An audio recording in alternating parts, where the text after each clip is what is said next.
Vous avez peut-être entendu parler de l'écriture inclusive. Il s'agit de s'opposer à la grammaire française en refusant que le masculin l'emporte sur le féminin. Exemple, les téléspectateurs tristes de France 2 sont brillants.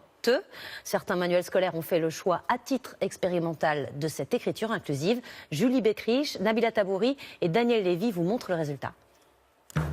C'est un manuel d'histoire pour les CE2 qui révolutionne la langue en faisant plus de place aux femmes. Ici, les têtes de chapitre évoquent les agriculteurs tristes au fil du temps. Même chose pour les artisans ou artisanes, les paysans paysannes, les savants savantes et ainsi de suite. La règle est simple, à chaque masculin son pendant féminin, ça s'appelle l'écriture inclusive. Une manière de rendre les femmes plus visibles pour le Haut Conseil à l'égalité hommes-femmes. On construit dans la tête des petites filles et des petits garçons un monde dans lequel il est normal de ne pas voir de femmes.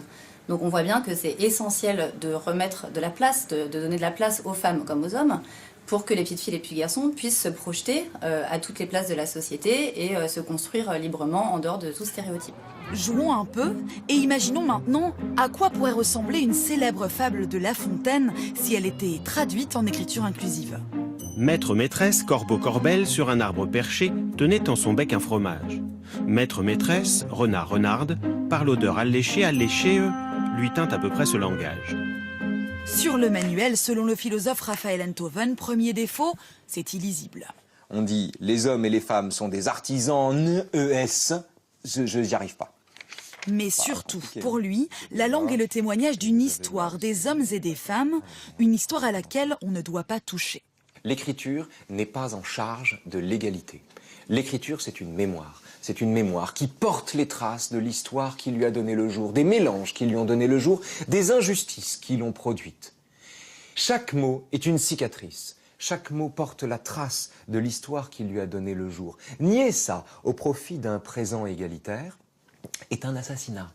Objection pour cette militante féministe, la langue n'a pas toujours vu le masculin l'emporter sur le féminin. Les évolutions sont donc possibles. Il y a 300 ans, quand on a voulu unifier la langue française, c'est un vieux monsieur qui avait l'oreille du roi, qui s'appelait Malherbe, qui a décidé que pour unifier tous les patois de France et pour unifier la langue française, il fallait simplifier. Et en simplifiant, il a enlevé tous les noms de métiers féminins. Donc le mot autrice a disparu, le mot peintre a disparu, on disait peintresse, on disait doctoresse, et tout ça a disparu. Et les femmes de l'époque se sont insurgées en disant « si vous faites disparaître le nom de notre métier, notre mémoire va disparaître ». Ce manuel ne semble pas encore avoir conquis les enseignants, puisqu'aucun de ceux que nous avons contactés n'a dit l'utiliser.